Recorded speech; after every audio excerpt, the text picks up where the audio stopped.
In today's video, I'm going to teach you how to organize teams and content in Miro. We're going to break it down step by step so you can maximize the efficiency and collaboration within your teams. The first thing you need to do is navigate to the boards section in Miro. This is where you'll manage all your boards and have an overview of the projects you're working on.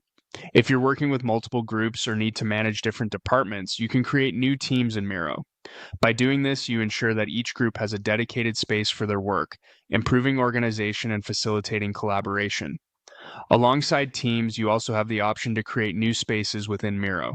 Spaces allow you to categorize boards further, which can be extremely useful as your number of projects grows. Once you have your boards set up, you'll want to manage your sharing settings. To do this, click on the three dots located on the right side of your board. This opens up a menu where you can select Share. Sharing your board is crucial for team collaboration, making sure everyone has access to the necessary information. Next, you can click on Copy Board Link. Share this link with team members or collaborators via email or any other communication tool your team uses. It's a quick way to give others access to the board without requiring them to navigate through the entire Miro interface.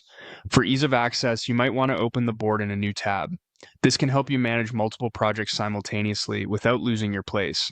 Additionally, you can choose to star your board, which places it at the top of your list for quick access in the future. To keep your projects organized, consider renaming your board.